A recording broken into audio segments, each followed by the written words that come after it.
শুভ সকাল সবাইকে। আজ 11 জানুয়ারি শনিবার। আজকের সকালের বিশেষ বিশেষ খবর হলো, কাছাড় কলেজে অধ্যক্ষ নিয়োগের ফলে স্থগিতাদেশ, হাইকোর্টে প্রাক্তন জিপি সদস্যের মামলা, আচমকাই চলে গেলেন বরাকের বিশিষ্ট বুদ্ধিজীবী সাংবাদিক লেখক ইমাদউদ্দিন বুলবুল, কাছাড় ক্যান্সার হাসপাতালের জন্য 10 বিঘা জমি বরাদ্দ,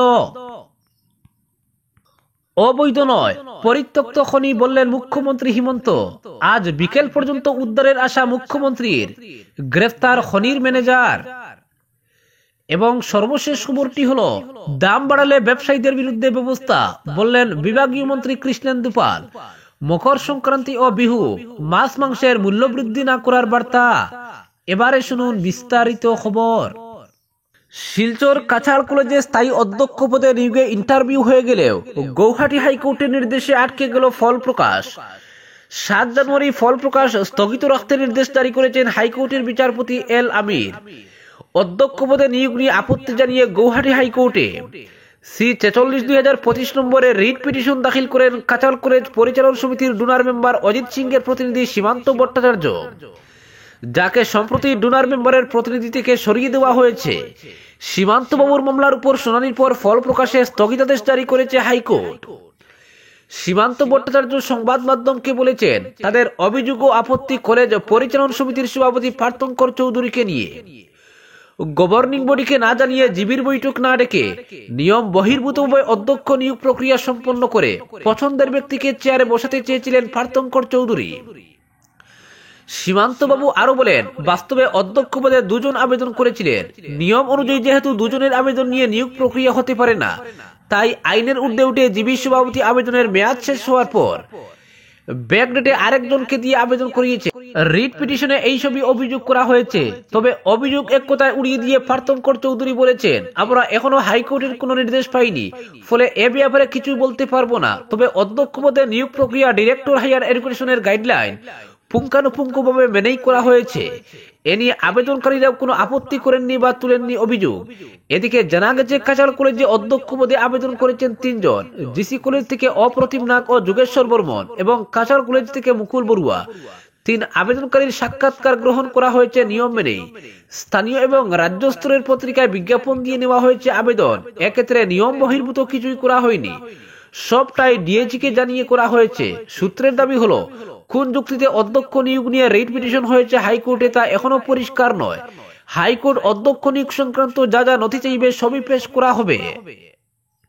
এদিকে সীমান্ত ভট্টাচার্য আরো অভিযোগ করেন, সম্প্রতি কলেজ পরিচালন সমিতির ডোনার মেম্বার প্রতিনিধি পদ থেকে তাকে এবং গার্জিয়ান মেম্বার পদ থেকে দীপন দেওয়ানজিকে নিয়ম বহির্ভূতভাবে সরিয়ে দেওয়া হয়েছে। হাইকোর্টের মামলা এ প্রসঙ্গটিও আনা হয়েছে। এর জবাবে পার্থঙ্কর চৌধুরী বলেন, সীমান্ত ভট্টাচার্য এবং দীপন দেওয়াজি দুজনেরই সদস্য এবং প্রতিনিধি হিসেবে মেয়াদ শেষ হয়েছে। তার সাফ কথা, ডোনার মেম্বার নিয়েও ডিএচির গাইডলাইন অমান্য করা হয়নি। ডোনার মেম্বারের মেয়াদ হচ্ছে 1 বছর। সীমান্ত ভট্টাচার্য 2023-এর মার্চ অথবা এপ্রিল মাসে অজিত সিংয়ের কাছ থেকে প্রতিনিধি হওয়ার চিঠি এনে জমা দিয়েছিলেন। সেই মেয়াদ 2024-এর নির্ধারিত সময় শেষ হয়েছে। জিবি সভাপতি জানান, মেয়াদ শেষ হওয়ার কলেজের শিক্ষক প্রতিনিধি সহ পরিচালন সমিতির অন্য সদস্যরা লিখিতভাবে জানিয়েছিলেন, মেয়াদ উত্তীর্ণ কাউকে জীবিতে রাখা যাবে না, অন্যথায় জিবি বৈঠক বয়কট করা হবে। সীমান্ত ভট্টাচার্যকে জীবী থেকে অব্যাহতি দিতে স্মারকপত্র পর্যন্ত জমা হয়েছে। তিনি বলেন, তবে আমরা ডিএচির গাইডলাইনে এক্ষেত্রে যা যা করতে বলা হয়েছে তাই করেছি। পার্থঙ্কর বাবু বলেন, গার্জিয়ান মেম্বারের বেলায়ও নিয়মের বাইরে যাওয়া হয়নি। ডিএচি এবং কলেজ পরিচালন সমিতি গঠনের নির্দেশিকায় রয়েছে, গার্জিয়ান মেম্বার ততদিন থাকবেন যতদিন তার সন্তান কলেজে পাঠরত, অথবা 3 বছর মেয়াদ হয়ে গেলে তাকে অব্যাহতি দিতে হবে। দীপন দেওয়ানজির ক্ষেত্রে তার ছেলে পাশ করে কলেজ থেকে বেরিয়ে গেছেন।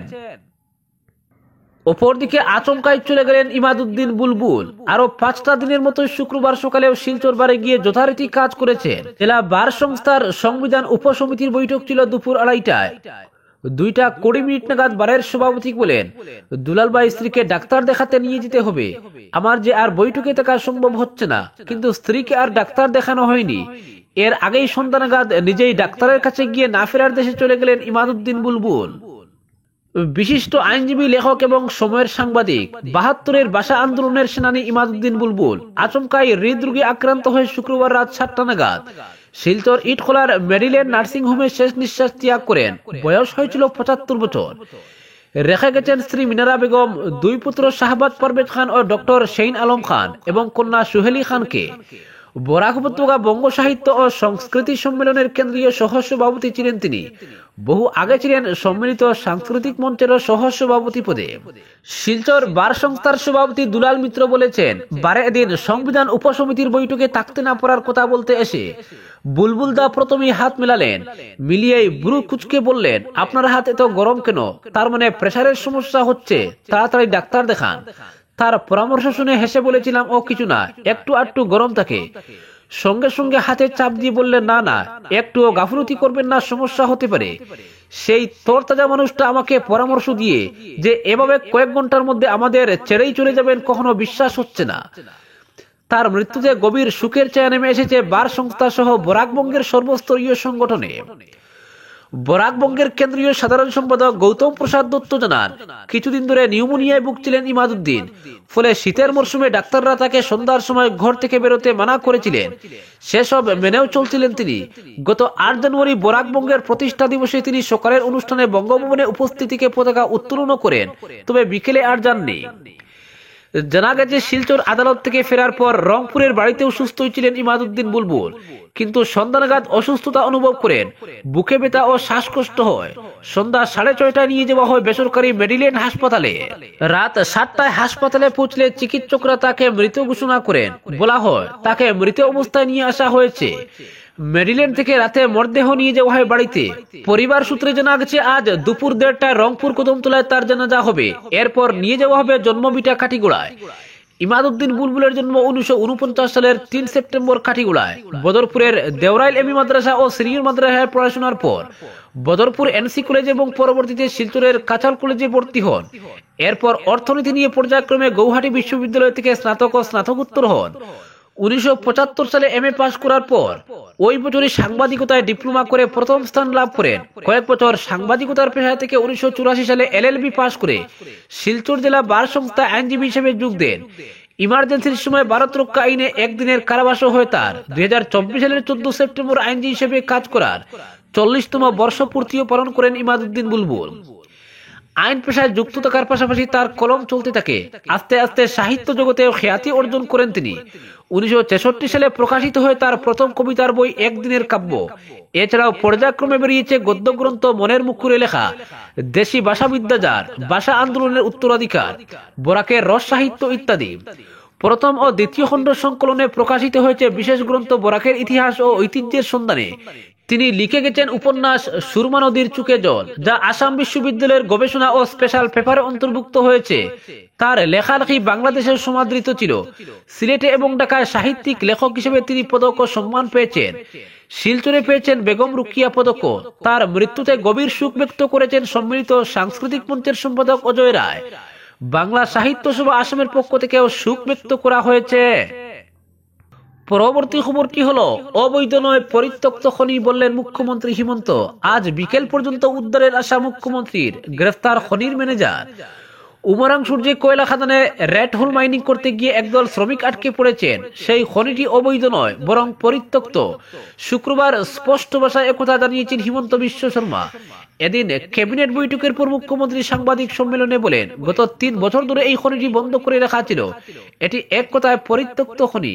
গত সোমবারই প্রথম ওই শ্রমিকরা সেখানে খনন করতে গিয়েছিলেন। সরাসরি না বললে মুখ্যমন্ত্রী এদিন প্রকারান্তরে বুঝিয়ে দিয়েছেন, অবৈধভাবে শ্রমিকদের ওই পরিত্যক্ত খাদানে নামানো হয়েছিল। এ বিষয়টি অনুসন্ধান করার জন্য পুলিশ তদন্ত শুরু করেছে।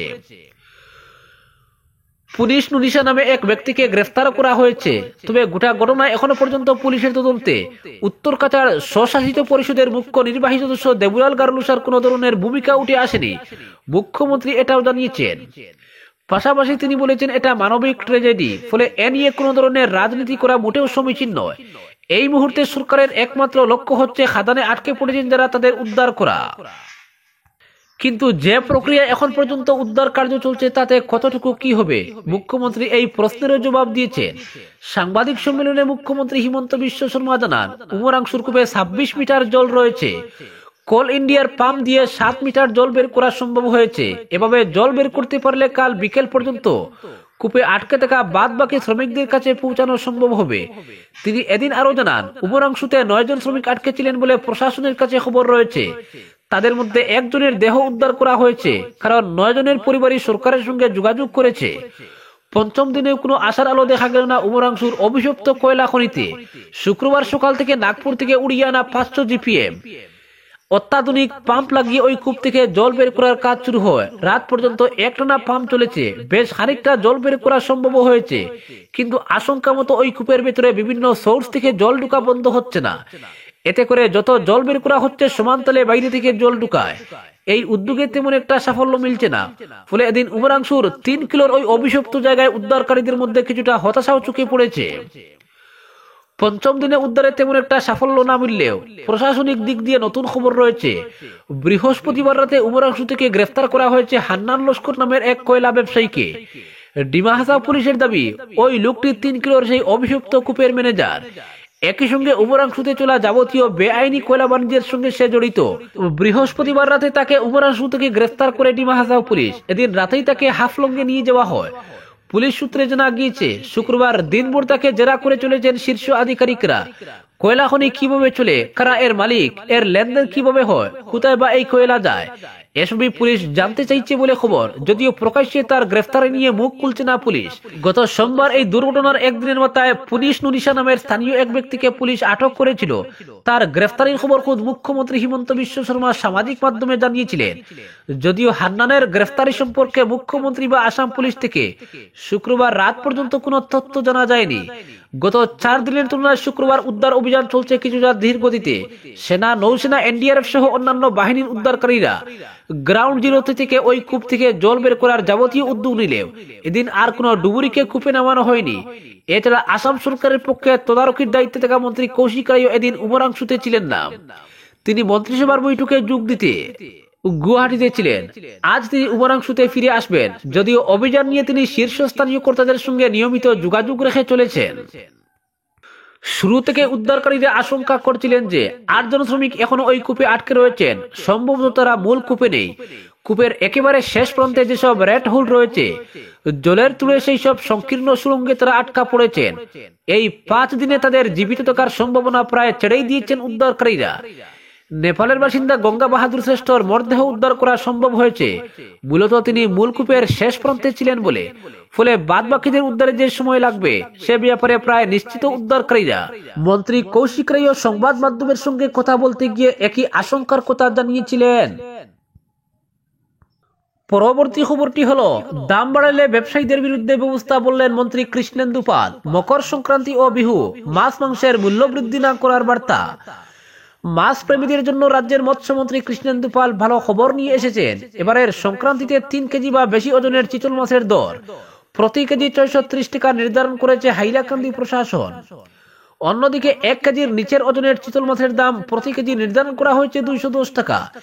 1 থেকে 2 কেজি ওজনের চিতল মাছের দাম নির্ধারণ করা হয়েছে প্রতি কিলো 420 টাকা। সংক্রান্তি এবং বিহুর মরশুমে যাতে ব্যবসায়ীরা মাছের দাম অতিরিক্ত বাড়াতে না পারেন, তার জন্য মাছের দর নির্ধারণ করেছে হাইলাকান্দি জেলা প্রশাসন। মৎস্য বিভাগ থেকে এক নির্দেশনা জারি করে মাছের দর বেঁধে দেওয়া হয়েছে। গ্রাহকদের নির্ধারিত মূল্য থেকে বেশি দামে মাছ বিক্রি করলে ব্যবসায়ীদের বিরুদ্ধে আইনি ব্যবস্থা নেওয়ারও নির্দেশ দেওয়া হয়েছে। সংক্রান্তি উপলক্ষে জেলা প্রশাসন মাছের মূল্য তালিকা বেঁধে দিয়েছে। ওই তালিকা অনুযায়ী ইন্ডিয়ান মেজর কর্পস অর্থাৎ রুই, কাতলা, মৃগেল 1 কেজির নিচে 168 টাকা, 1 থেকে 2 কেজি 263 টাকা, 2 থেকে 3 কেজি 368 টাকা, 3 কেজির বেশি 420 টাকা। এক্সোটিক কার্পস অর্থাৎ সিলভার ও গ্রাস কার্প 1 কেজির নিচে 158, 1 থেকে 2 কেজি 210, 2 থেকে 3 কেজি 263, 3 কেজি বেশি 315। মাইনর কার্প অর্থাৎ কুহলি, মালি, বাদ, কালবাসু ইত্যাদি 1 কেজির নিচে 158, 1 থেকে 2 কেজি 263। চিতল 1 কেজির নিচে 210, 1 থেকে 2 কেজি 315, 2 থেকে 3 কেজি 420, 3 কেজির বেশি 630। আরি ভেউ 1 কেজির নিচে 210, 1 থেকে 2 কেজি 315, 2 থেকে 3 কেজি 420, 3 কেজির বেশি 630। পাঙ্গাস 1 কেজির নিচে 126, 1 থেকে 2 কেজি 158। ওয়ালাগো এটু অর্থাৎ বুয়াল 1 কেজির নিচে 210, 1 থেকে 2 কেজি 315, 2 থেকে 3 কেজি 420, 3 কেজির বেশি 525।